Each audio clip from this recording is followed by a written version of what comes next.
deuxième capsule du cours du 11 novembre. Comme je l'avais précisé à la fin de la capsule précédente, nous allons aborder un nouvel aspect du traitement thermique qui s'appelle la trempabilité quantitative.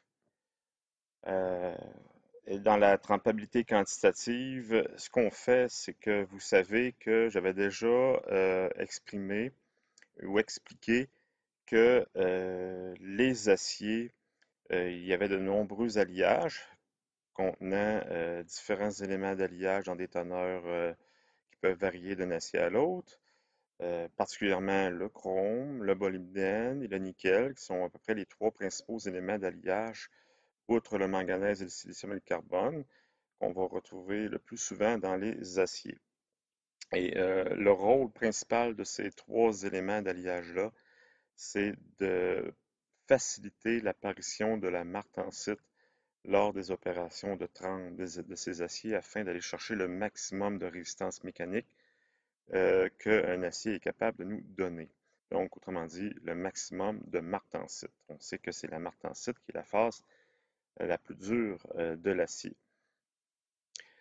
Donc, aussitôt qu'on parle de capacité d'un acier à tremper, on parle de capacité d'un acier à faire apparaître de la martensite et on est aussi capable de quantifier la capacité d'un acier à tremper afin de comparer les aciers entre eux et même d'utiliser cette information-là pour aider l'utilisateur à obtenir des duretés bien spécifiques et aussi à choisir le bon acier en fonction des besoins. Donc, il est important donc de rappeler qu'est-ce que la trempabilité. Je l'avais déjà dit, mais on l'a défini ici très bien, donc ça vaut la peine de lire la phrase. La trempabilité, c'est la capacité d'un acier à se transformer partiellement ou complètement, à partir de l'austenite à haute température, bien entendu, en martensite, à une profondeur donnée, lorsque refroidi sous certaines conditions données. On pourrait aussi l'exprimer comme suit, c'est la susceptibilité plus ou moins grande à durcir en profondeur. Donc, à être capable de faire de la martensite en profondeur.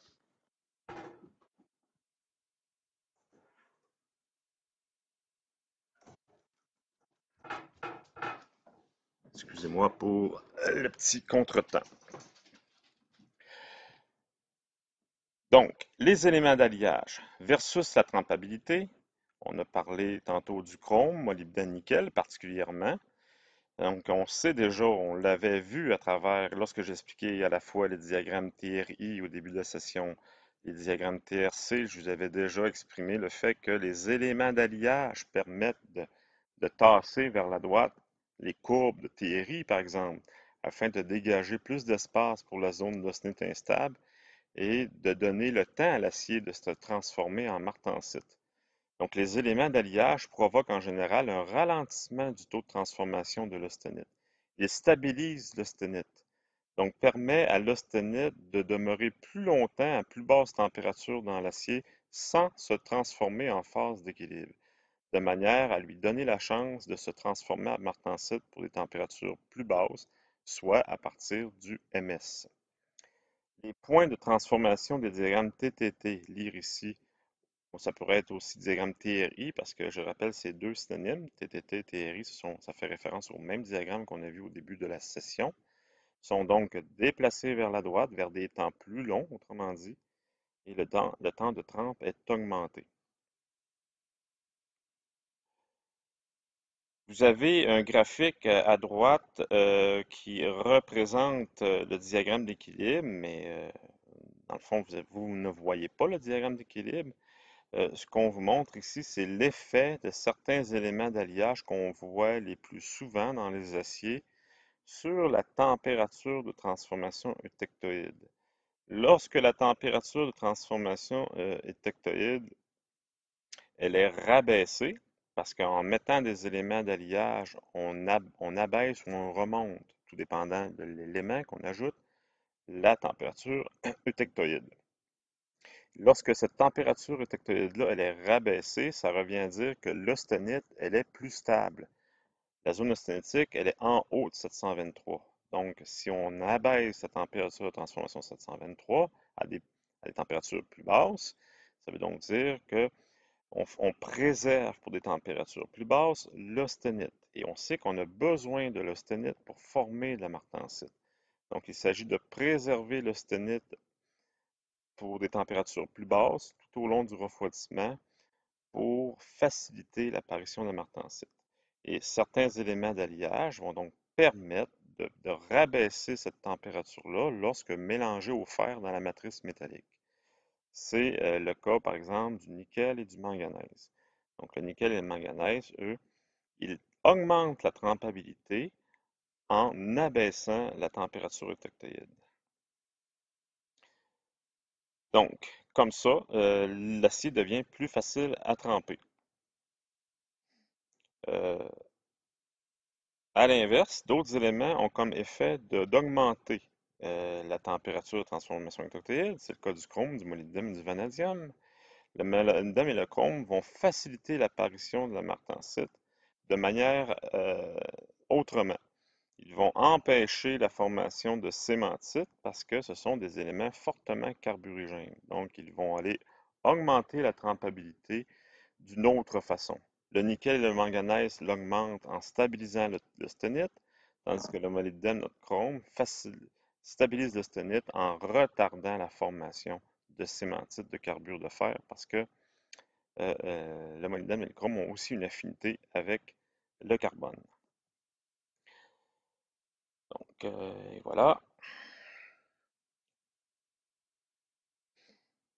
Donc, vous avez ici le diagramme théorie de l'acier 1080. C'est un des premiers diagrammes que je vous ai présenté au début de la session pour le cours.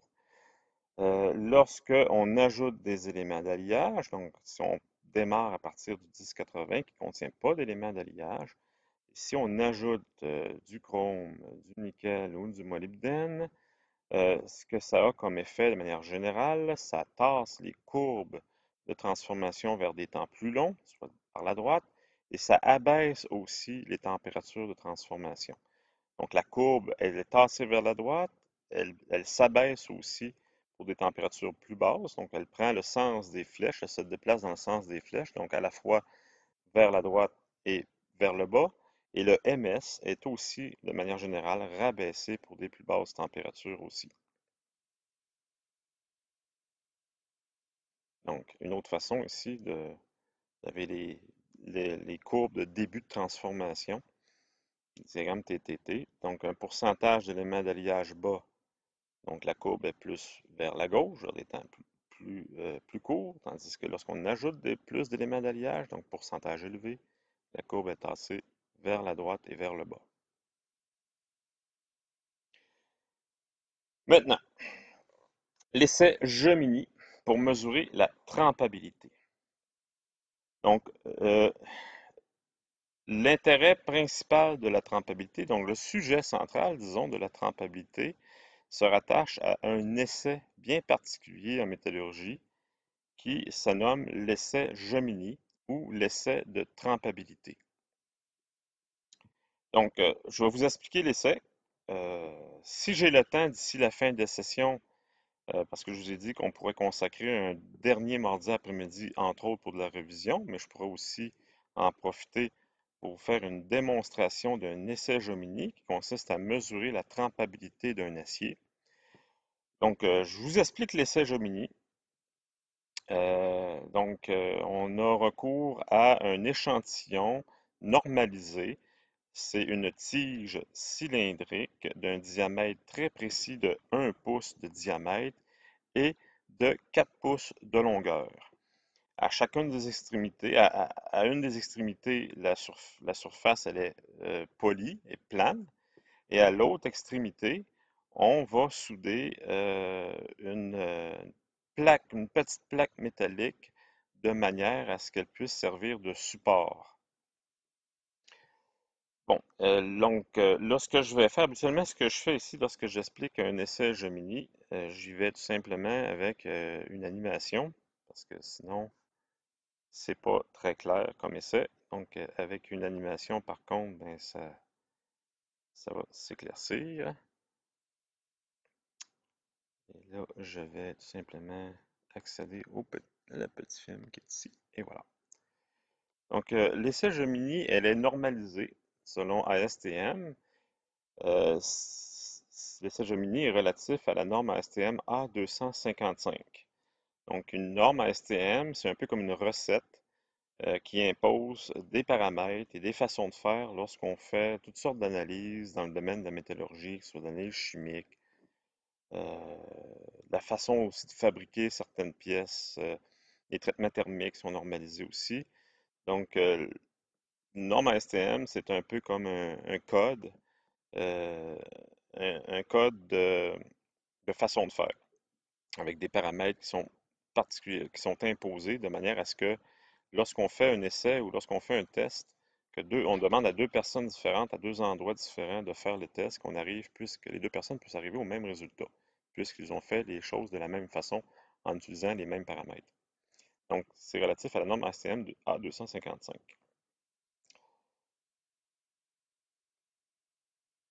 Donc, un essai Gemini, ça commence par une mise en solution. Donc, vous avez ici le diagramme d'équilibre. Par exemple, dans l'exemple qui va suivre, on va faire un test Gemini sur un acier 10-18 contenant 0,18% de carbone. Au départ, l'échantillon qui est, comme je vous ai dit, un échantillon cylindrique de 1 pouce précis de diamètre et de 4 pouces de longueur, il est incorporé dans un four pour subir l'opération de mise en solution à la température spécifiée dans le livre ASM. Donc un 10-20 là, ou un 10-18, là, la température de mise en solution requise est autour de 925 degrés C. C'est exactement la température qu'on avait utilisée pour à peu près un acier équivalent lors du premier laboratoire. Donc, mise en solution, c'est 30 minutes. La mise en solution, des fois on peut faire 40 minutes aussi pour être certain que la mise en solution est complète, mais si on applique la règle du 20 minutes plus 10 minutes par pouce de section d'épaisseur, donc étant donné que l'échantillon a 10 à 1 pouce, donc le temps minimum est de 30 minutes. Ensuite, donc, vous avez ici, dans l'animation, on précise les dimensions de l'éprouvette. 101,6 mm, c'est 4 pouces très exactement. 25,4 mm de diamètre, c'est exactement 1 pouce. Avec, vous remarquez sur la partie supérieure, sur l'extrémité supérieure, on a soudé un petit, ça pourrait être un washer ou une rondelle, que je pourrais dire en français, qui dépasse, là, dont le diamètre est supérieur au diamètre de l'échantillon. Vous allez comprendre bientôt pourquoi la raison d'être de cette petite rondelle-là qui est soudée à l'une des extrémités.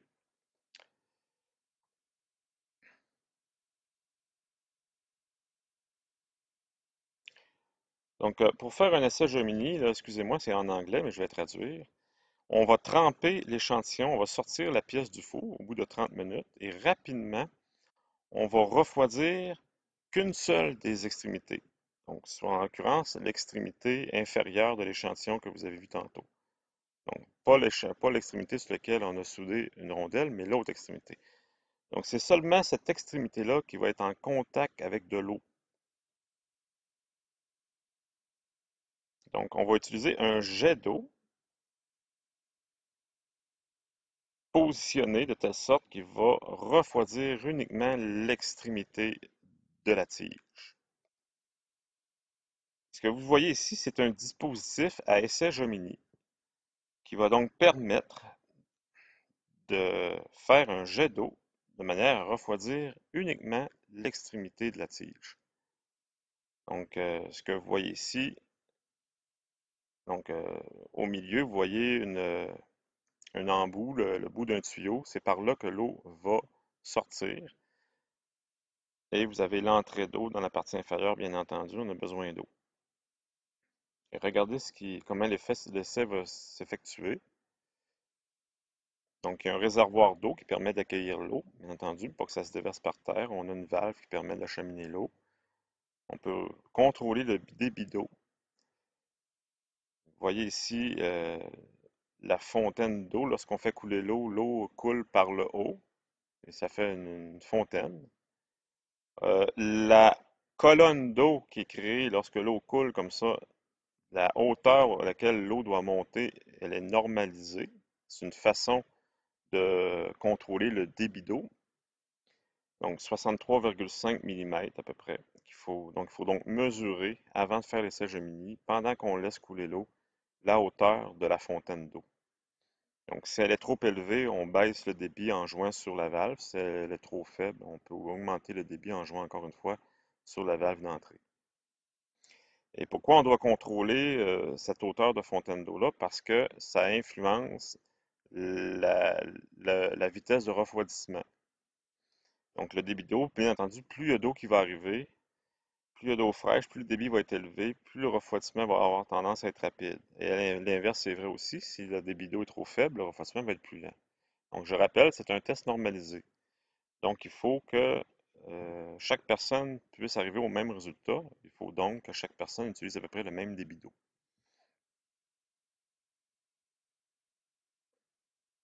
Voilà. On va laisser aller l'échantillon. Là, vous allez voir, l'opérateur ouvre le débit. Et là, ce qui va arriver, c'est que, vous voyez ici, c'est une photo ici, là, c'est pas un dessin. Ce que vous voyez ici en haut, c'est la tige d'acier tout juste après sa sortie du four. Donc, il est très chaud, il est à 925 degrés C et donc prend donc une couleur orangée.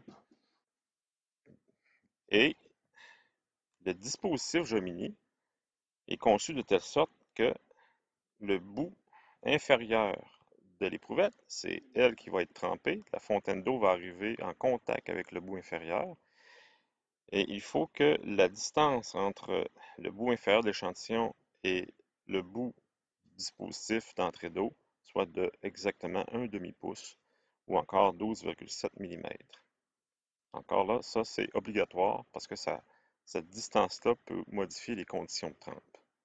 Et ce que vous êtes en mesure de voir dans la partie supérieure de l'image, c'est que l'échantillon, il est passé à travers un orifice dans une plaque disposée au-dessus du dispositif.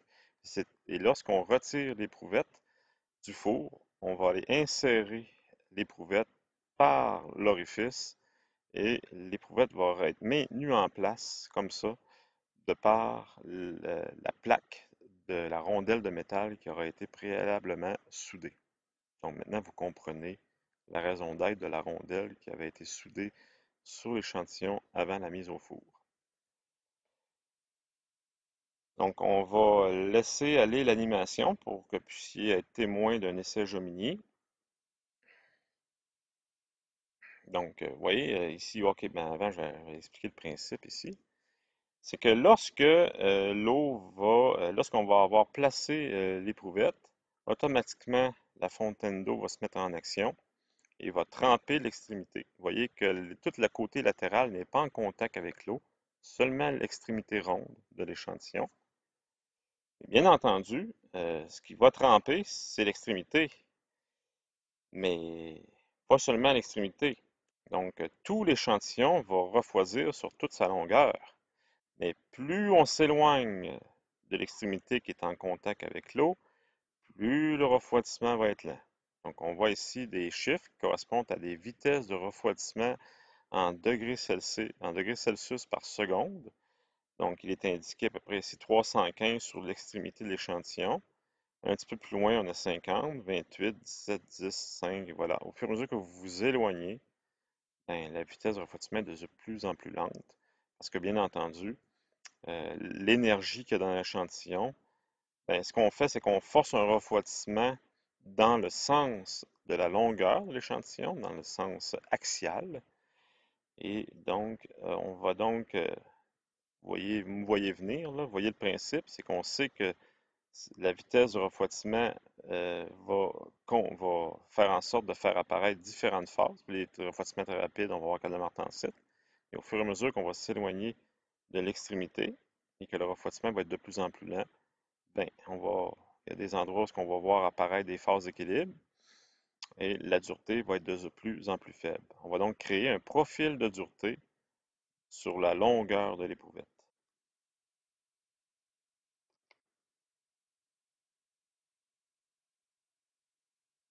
Donc, encore une fois, là, je laisse aller l'animation un peu plus loin. Donc, on va sortir l'échantillon, l'éprouvette du four rapidement. Il faut que ça se fasse en un délai de 5 secondes, selon la norme. Donc, vous avez 5 secondes entre le retrait de l'échantillon du four et le contact de l'eau sur l'extrémité de l'échantillon. Donc, vous voyez ici la représentation du diagramme TTT. Ben, on voit ici que plus le refroidissement il est rapide, donc ça c'est des choses qu'on savait déjà, plus on risque de faire des phases d'équilibre. Donc, on va générer toutes sortes de vitesses de refroidissement entre l'extrémité en contact avec l'eau et jusqu'à l'extrémité opposée, où le refroidissement va être extrêmement lent. Et on va laisser oui, ce qui est important de dire, c'est qu'on va maintenir pendant 10 minutes minimum l'échantillon en contact avec la fontaine d'eau. Et voilà, c'est comme ça qu'on procède. Et là, on va voir très bien le profil de refroidissement. Donc, en temps réel, la température de départ est de 925. Donc, on remonte ici l'échantillon qui est placé et là, la fontaine d'eau. Et vous voyez bien là, le refroidissement qui évolue là, selon la couleur, la teinte de l'échantillon. Donc, on s'aperçoit bien que le refroidissement évolue bien dans le sens de la longueur de l'éprouvette, donc dans le sens axial. Et on va maintenir le jet d'eau pendant 10 minutes minimum.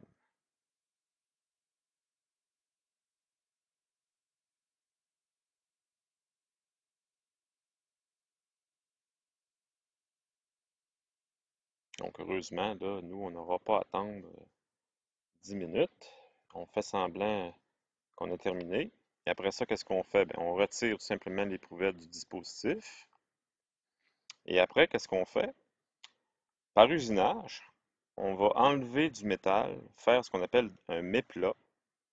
Flats en français, c'est un méplat, d'une largeur d'à peu près 9 mm de large, qui donne un enlèvement de 3 mm de profondeur environ, par usinage, sur toute la longueur de l'échantillon, et deux méplats opposés de 180 degrés. On en fait deux, opposés de 180 degrés. Ah,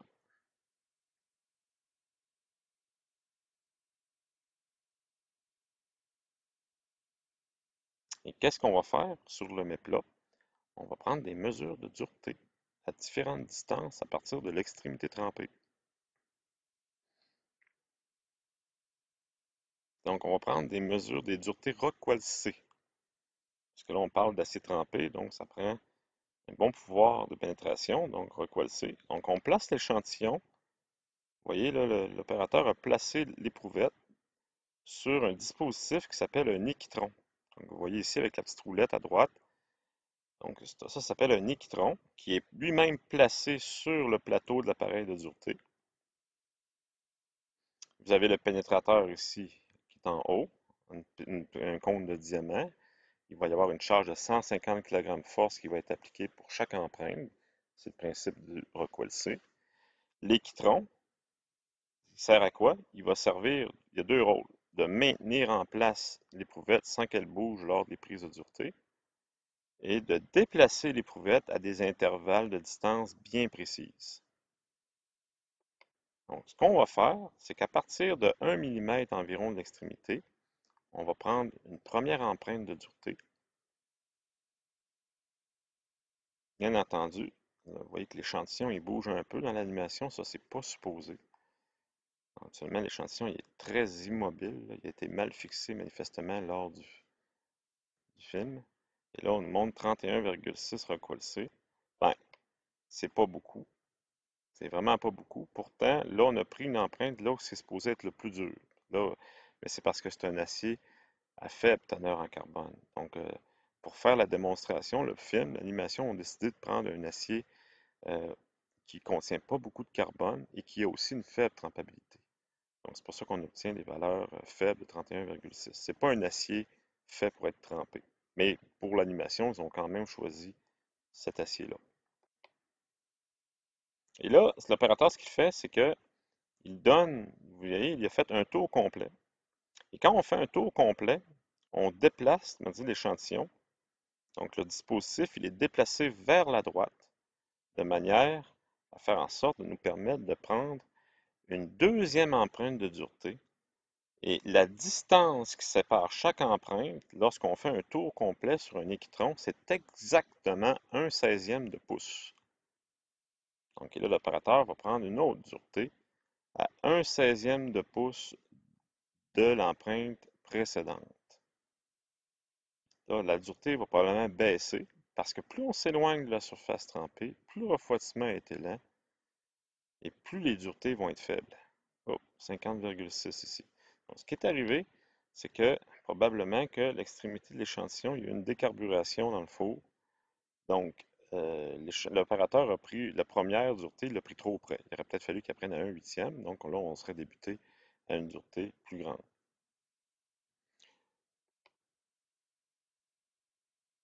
Donc, et là, on va prendre toute une série de duretés à des distances à chaque fois de 1/16e de pouce. Et ça va continuer comme ça pendant 1 pouce.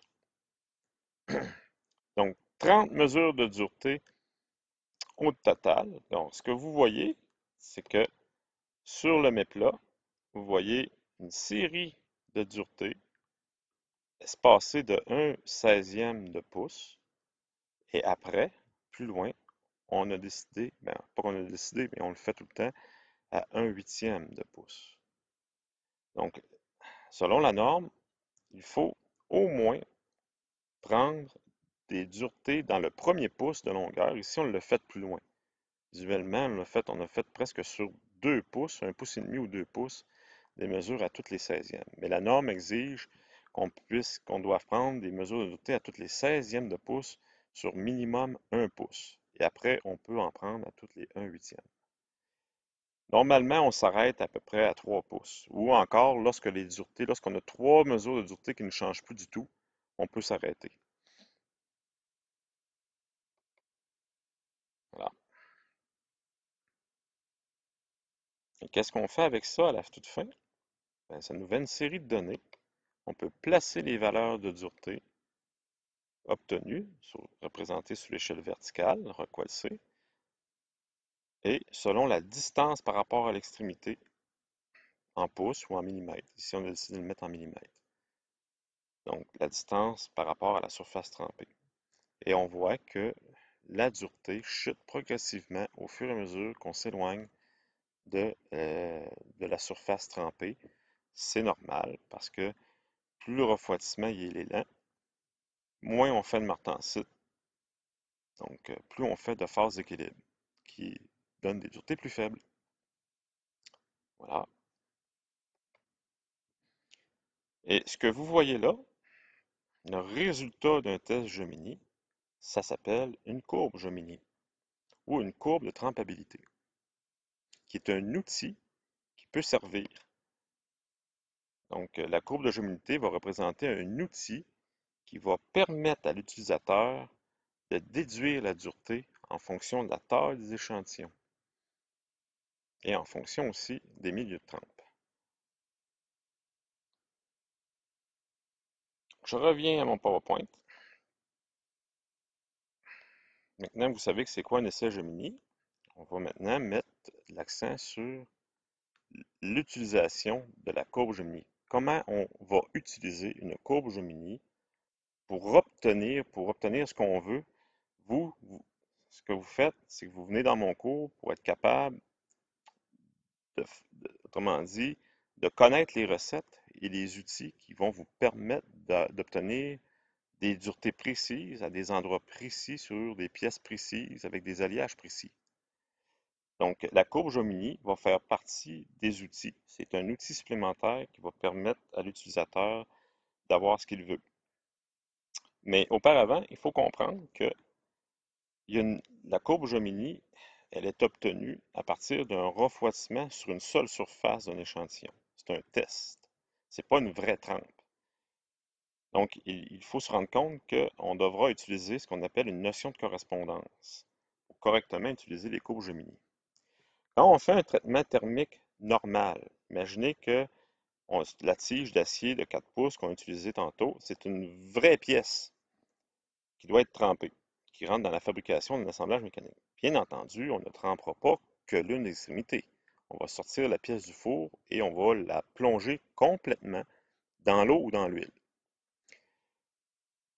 Donc, à ce moment-là, le flux thermique, la chaleur, elle va sortir comment de la pièce? Elle va prendre le chemin le plus court.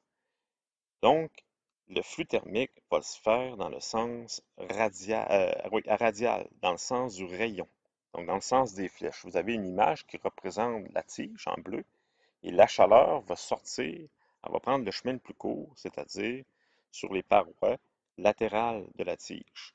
Donc, sur 360 degrés, là, la chaleur va sortir dans le sens du rayon, donc dans le sens radial du diamètre. Mais quand on fait un test Gemini, vous l'avez vu tantôt, ben, ce n'est que l'une des extrémités qui est trempée. Donc, la chaleur, comme on l'a vu tout à l'heure, elle sort dans le sens axial. Donc, c'est pas pareil. C'est pas les mêmes conditions de refroidissement. Il faut donc établir une notion de correspondance. Donc, une espèce de conversion. Donc, il faut donc, ce qu'on veut faire, c'est de, lorsque vous trempez une vraie tige d'acier tout au complet, comment il faut savoir quelle dureté on va obtenir à une profondeur donnée dans la pièce. Mais comment on va obtenir cette information-là? À partir d'une courbe Jomini qui, elle, a été obtenue en refroidissant seulement l'extrémité pour lesquelles le refroidissement s'est fait dans le sens axial.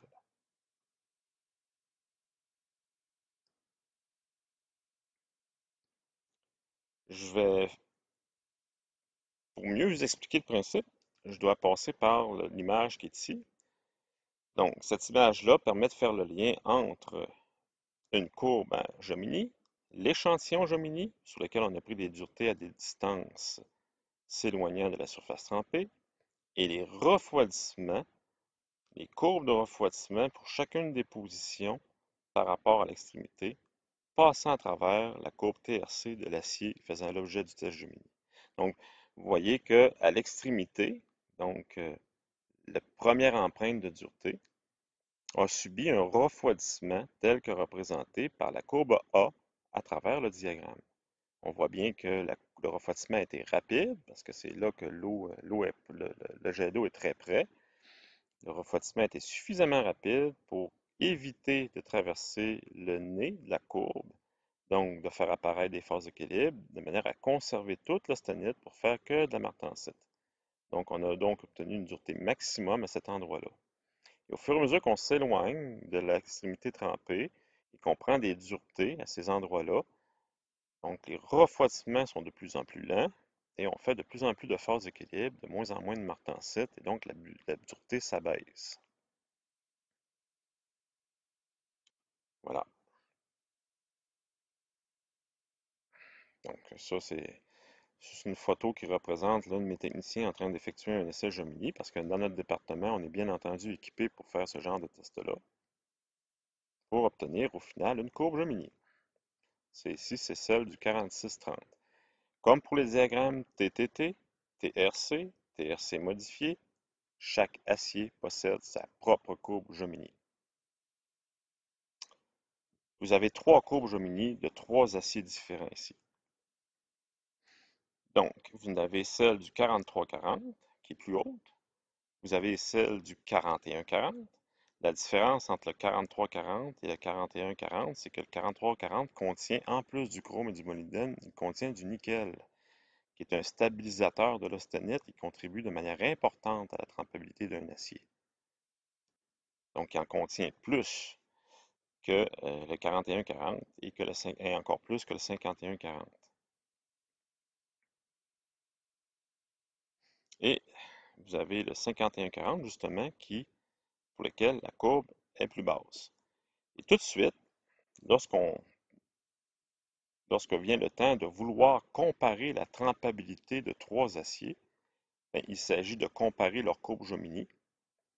Et on est capable de dire que le 4340, parmi les trois aciers qui sont là, est de loin celui qui possède la meilleure trempabilité. Pourquoi? À cause de la courbe, la chute de dureté en fonction de la distance Gemini. On voit que c'est le 4340 pour lequel la dureté chute le moins en s'éloignant de la surface trempée. C'est lui qui conserve le plus de dureté au fur et à mesure, autrement dit, que le refroidissement ralentit. Donc, il est capable, le 4340, parmi les trois, c'est lui qui est le plus capable de former de la martensite pour des vitesses de refroidissement lent, ou autrement dit, en profondeur dans les pièces. À l'inverse, le 14140, c'est l'acier pour lequel la dureté chute le plus en s'éloignant de la surface trempée. Donc, il est moins capable de faire apparaître la martensite lorsque les vitesses de refroidissement s'abaissent. Donc, il a une trempabilité plus faible. Notez que les distances par rapport à la surface trempée sont ici en pouces. En réalité, c'est presque toujours le cas lorsqu'on consulte des cours Gemini. Donc, ces distances-là, on les appelle les distances Gemini. Et les chiffres que vous voyez ici, mais ce n'est pas des pouces, ce sont des 16e de pouce. Donc 0, 2, 4, 6, c'est des 16e de pouce. Et donc à 16, ça correspond à une distance de 1 pouce par rapport à l'extrémité. 16 16e. Ah oui, autre détail, avant de passer plus loin, l'autre détail important, c'est de vous remarquer que les trois courbes à 2, le premier point, la première dureté qui était prise la plus près de la surface trempée, à peu près environ à 1 à 2 mm, 1 peut-être millimètre, ils ont exactement la même dureté. La différence, c'est que leur dureté évolue pas de la même façon en s'éloignant de la surface trempée, mais ils ont exactement la même dureté près de la surface trempée. Ça veut dire quoi? Ça veut dire deux choses. Ça veut dire que ces aciers-là ont le même taux de carbone. Donc, effectivement, 4340, 4140, 5140 terminent tous par 40. On sait que les deux derniers chiffres du système de désignation SAE, ben, c'est relatif au pourcentage massique en carbone. Donc 0,4% de carbone pour chacun de ces aciers-là. Ça veut aussi dire qu'à chacune des situations, donc le refroidissement a été à chaque fois assez rapide dans les trois cas pour ces trois aciers-là pour ne former que de la martensite. Donc on est très près là, de la surface trempée, donc le refroidissement est assez rapide. À chaque fois, dans les trois cas, on est passé en avant du nez de la courbe et on ne fait que de la martensite. Et étant donné que la dureté de la martensite n'est uniquement fonction du taux de carbone, si ces trois aciers-là, pour le premier point, n'ont que de la martensite et qu'ils ont le même taux de carbone, forcément, ils ont donc la même dureté à l'extrémité de l'éprouvette.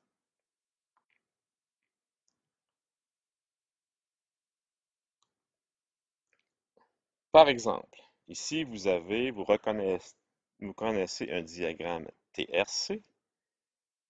Donc, ça, c'est le diagramme TRC d'un acier avec une taille de grain 8. Je ne peux pas vous certifier quel acier que c'est exactement. Mais ce que je veux vous montrer, c'est que, par exemple, si on prend un refroidissement quelconque, comme par exemple celle qui a donné 42 recoilcés, que je mets ici en cercle rouge pour mettre en évidence, ben, l'endroit dans l'acier qui est à 42 recoilcés, a subi la courbe, le refroidissement représenté par la courbe. On peut même dire que le refroidissement complet, donc de la température de mise en solution d'environ 850 degrés C jusqu'à l'ambiante, on peut lire le temps, parce que vous avez l'axe horizontal qui est le temps. Vous l'avez en secondes. Ça correspond à, lorsqu'on prolonge la courbe jusqu'au temps, on tombe à peu près à 1000 secondes, 10 à la 3 secondes, qui équivaut à peu près à une quinzaine de minutes. Donc, ça a pris 15 minutes euh, à un endroit précis d'une pièce quelconque qui a donné 42 recoilcés. Donc, pour donner 42 recoilcés, le refroidissement complet a pris 1000 secondes. Et pendant le refroidissement, ben, on peut même lire sur la courbe.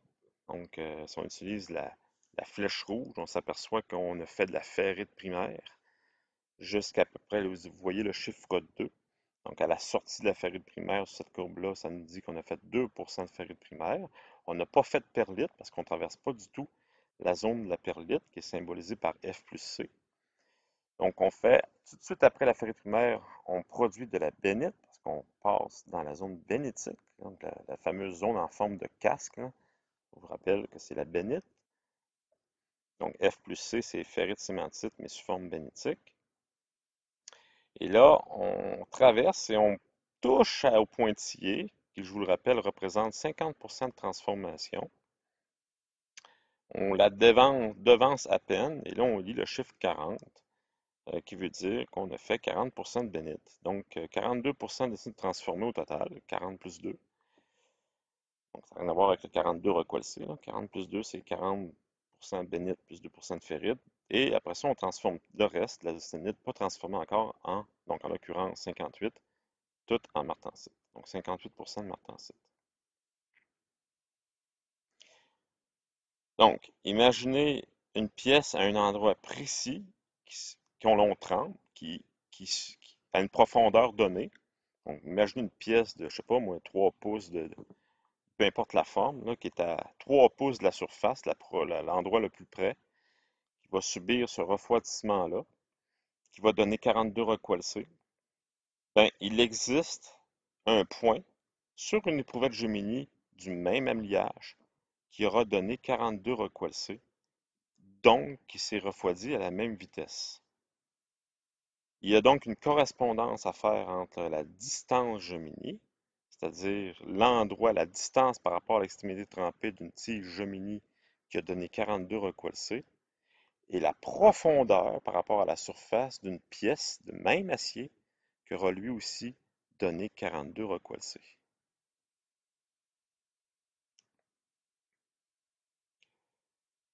Ce que je vous montre ici, c'est une comparaison, plusieurs comparaisons qu'on peut faire, l'évolution de la dureté sur des tiges circulaires en acier, le profil et les profils de dureté que l'on obtient en fonction de, de l'alliage. Le graphique de gauche est relatif à un acier ordinaire au carbone, en l'occurrence le 1045, et celui de droite est relatif à un acier microallié, le 6140. Vous voyez qu'ils ne sont pas pareils, les courbes sont plus hautes sur le 6140, donc dans l'ensemble, c'est à cause du fait que le 6140 contient des éléments d'alliage que ne contient pas le 1045 qui augmente la trempabilité. Donc, en axe vertical, vous avez des duretés et plusieurs courbes relatives au diamètre des tiges. Par exemple, en haut, si on commence, mettons, sur l'image de gauche, vous avez un profil de dureté constitué de 5 points. C'est le profil de dureté qu'on en obtiendrait. Donc, quand on parle de profil de dureté, c'est l'évolution de la dureté entre la surface, le centre et l'autre côté de la surface. Donc, les points blancs représentent des mesures de dureté effectuées à partir de la surface et en avançant vers le centre de la tige après une trempe. Donc, pour une petite tige de 1 demi-pouce de diamètre, ben, on voit que la dureté à surface est très élevée. On approche le 60 recoilcés et elle baisse. Et là, la dureté au centre, elle est plus faible, à peu près autour de 51-52 recoilcés. Parce que le refroidissement, il était plus lent. Étant donné que c'est un acier qui a une faible trempabilité, donc on n'a pas réussi à faire autant de martensite au centre qu'en surface.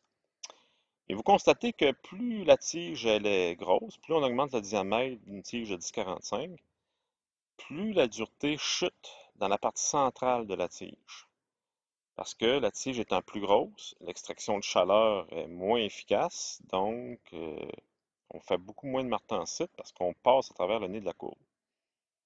Et vous voyez qu'à l'inverse, si on considère une tige de 5 pouces de diamètre, donc vous obtenez la courbe la plus basse, là, pour laquelle les duretés sont très basses, tant à la surface qu'au centre.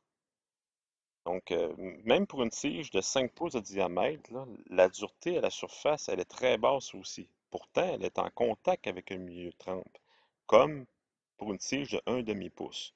C'est que la chaleur, il y a tellement d'énergie à l'intérieur d'une pouce de 5 pouces, une tige de 5 pouces, que oui, D'une part, la surface est en contact avec le milieu de trempe, donc tendance à se refroidir vite, mais tellement de chaleur, tellement d'énergie de l'autre côté vers le centre de la pièce, donc la surface, elle est en même temps réchauffée par l'intérieur de la pièce et ça ralentit considérablement sa vitesse de refroidissement et donc on va obtenir des duretés très basses en surface aussi pour des tiges très grosses.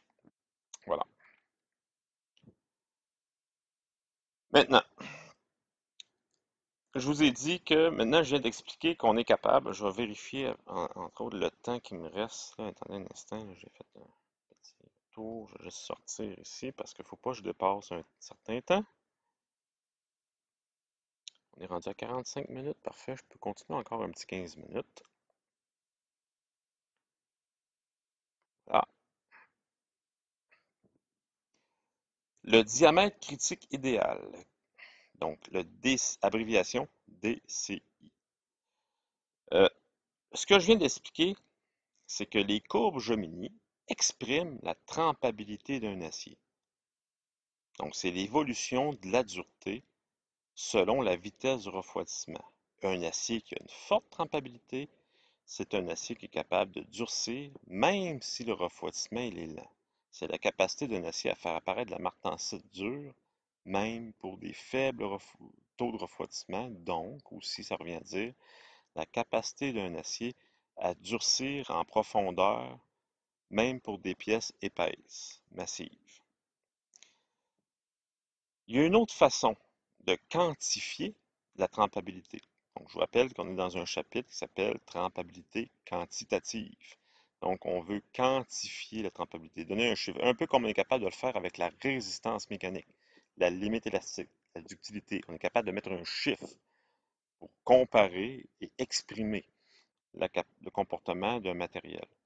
On est capable de faire la même chose ici avec la trempabilité. Donc, le DCI, c'est une façon simple de quantifier la trempabilité d'un acier, pouvoir les comparer avec d'autres aciers. Hein? Comme on fait avec la résistance. On a un matériau qui nous offre, par exemple, 350 mégapascales de résistance versus un autre qui offre 400. Donc, on peut être porté, on compare, puis on choisit celui à 400 mégapascales qui est le plus résistant pour être capable, pour s'assurer que la pièce puisse supporter les charges. Ici, on fait la même chose. On veut s'assurer qu'un acier trempe bien. Donc, on va devoir comparer des trempabilités. On peut comparer des courbes Jomini, comme on l'a fait tout à l'heure. On a réussi à comparer le 4340, du 5140, du 4140. Mais on peut aussi utiliser un simple chiffre au lieu d'utiliser une courbe pour comparer les trempabilités de différents aciers entre eux. Donc, c'est quoi le diamètre critique idéal? C'est un chiffre, ben, c'est un diamètre. Le diamètre d'une tige circulaire. OK? C'est le diamètre DCI correspond au diamètre d'une tige de section circulaire, bien entendu, qui nous permet d'obtenir exactement 50% de martensite au centre de la tige après une trempe à l'eau complète. Donc, le diamètre, mettons, pour un alliage donné, quel sera le diamètre de la tige pour que lorsque je la trempe dans l'eau, au centre, j'ai 50% de martensite. Ce diamètre-là, ça s'appelle le diamètre critique idéal. Donc, plus un acier a une forte trempabilité, plus le diamètre qui va permettre d'avoir 50% de martensite lors d'une trempe à l'eau au centre de la tige, plus ce diamètre-là va être important. Donc, c'est une façon d'exprimer la trempabilité d'un acier. Maintenant, ce que je vais vous montrer là, pour la dernière portion, pour les 10 minutes qui restent là, de la capsule, c'est qu'il y a deux façons de déterminer un diamètre critique idéal. Soit de manière expérimentale, donc en trempant, mettons si on veut connaître le diamètre critique idéal d'un alliage précis, on pourrait utiliser plusieurs diamètres différents, faire la mise en solution dans un four, tremper dans l'eau à chaque fois, faire des métallos et aller observer au centre, à partir d'une métallographie, aller évaluer au centre des tiges trempées le pourcentage de martensite et identifier le diamètre qui donne 50% martensite. Donc ça, c'est une façon qui existe de faire. On peut aussi, au lieu d'une métallographie, on peut aussi prendre des duretés au centre à chaque fois. Et vous savez qu'il existe une courbe de corrélation, pourcentage, en fonction du pourcentage de carbone, la dureté. Donc on pourrait faire une corrélation comme ça aussi. Mais ce que je vais vous montrer ici, c'est qu'il est possible, sans faire aucune manipulation, sans faire aucun test pratique, on peut, à partir des informations de l'alliage, aller obtenir de manière analytique le diamètre critique idéal. Pour ça, il faut connaître la composition chimique précise de l'acier, la teneur en carbone, la teneur en éléments d'alliage et aussi la taille de grain. Parce que la taille des grains influence la trempabilité de l'acier. Donc, il faut en tenir compte. Plus les grains sont gros chez un acier, plus l'acier est trempable. Donc, trois facteurs principaux, la grosseur de grain, le pourcentage en carbone, la teneur, la présence et le pourcentage en massique de chacun des éléments d'alliage présents. Et là, je vous montre la démarche. Euh, il faut au départ trouver ce qu'on appelle, non pas le diamètre critique idéal, mais le diamètre idéal, qui lui tient compte du pourcentage de carbone et de la grosseur de grain. Donc GG, c'est grosseur de grain. Et finalement, on va obtenir le DCI par la somme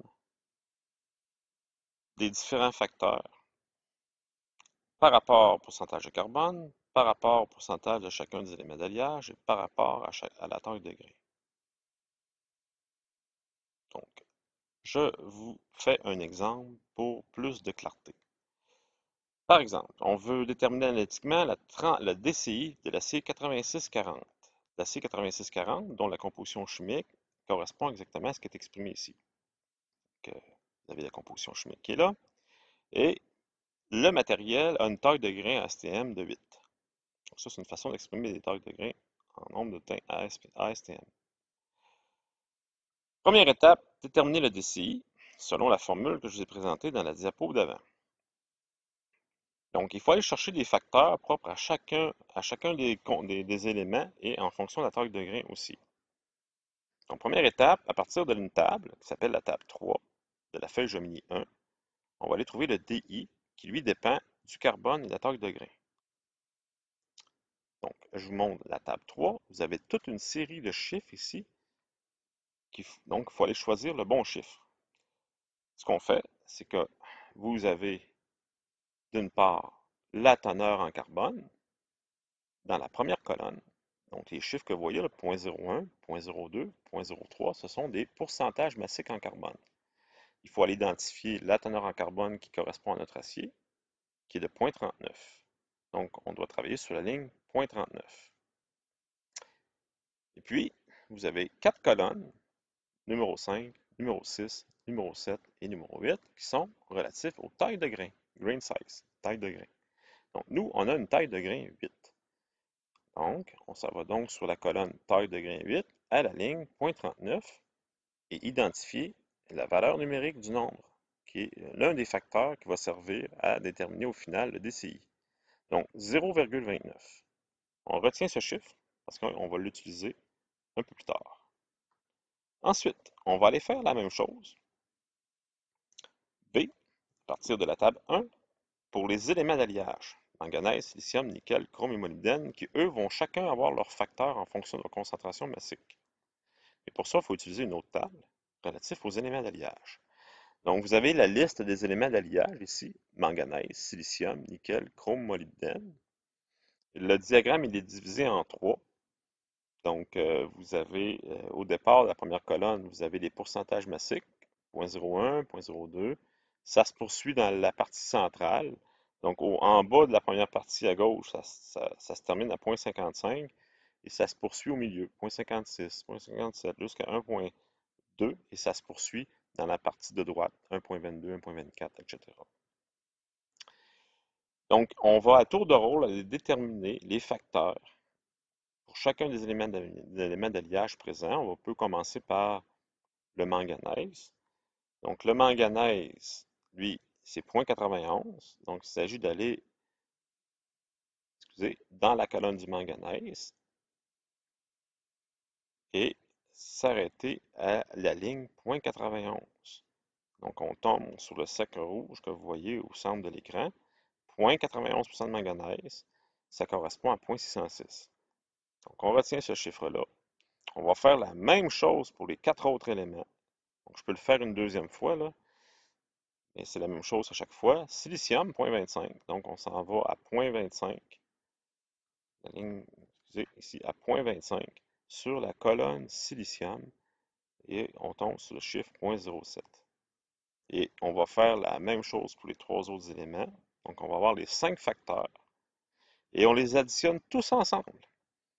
Donc, le 0.29 qu'on avait obtenu en premier lieu par rapport au carbone et la taille de grain, et ensuite les autres facteurs qu'on a obtenus pour chacun des éléments d'alliage, on en fait la somme, et ça donne 1,59. Qu'est-ce qu'on fait avec ce chiffre-là? On s'en va sur une dernière table, la table 4. On s'en va repérer, donc vous avez 2 colonnes, là, puis le diagramme est divisé en 2, là. Donc, somme, c'est la somme qu'on vient de déterminer. Donc, vous avez différentes valeurs de somme ici. Ça part de 0,114 jusqu'à 1,845 à la fin. Et nous, on va aller identifier notre, notre valeur de somme qui apparaît dans la table. Donc, c'est à peu près 1,591.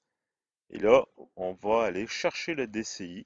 La deuxième colonne, ça correspond, c'est le D en pouces. C'est le DCI que l'on cherche, le fameux diamètre critique idéal. Et là, on lit sur la même ligne de 1,591, on lit la valeur de 3,9.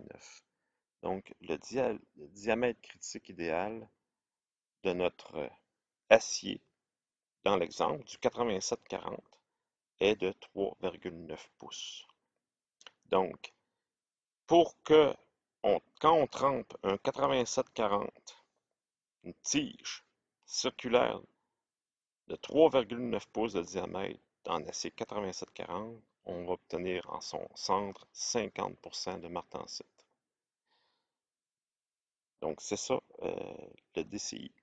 Donc, il y a une manière, on peut donc aller obtenir, si on ne le connaît pas, on peut aller calculer le DCI d'un acier si on connaît sa composition chimique et sa taille de grain. Voilà. Maintenant, je vais arrêter la capsule ici. J'ai pas eu, ça va me donner, je vais me réserver pour la capsule suivante, la manière, autrement dit, là, on se dirige vers des aspects qui vont vous intéresser davantage, c'est-à-dire des aspects pratico-pratiques, comment on utilise les informations de trempabilité, comme le DCI ou la courbe de trempabilité, pour aller chercher éventuellement, aller avoir l'information de quelles sont les conditions de trempe qu'il faut appliquer pour obtenir des duretés précises sur des pièces données avec un alliage donné. Parce que c'est ça, ultimement, que je veux vous amener à être capable de faire. C'est ce qui va vous être le plus utile probablement dans le futur si vous êtes impliqué dans des processus de traitement thermique. Voilà, et ça complète donc pour la semaine du 11 novembre. Passez tous une agréable fin de semaine.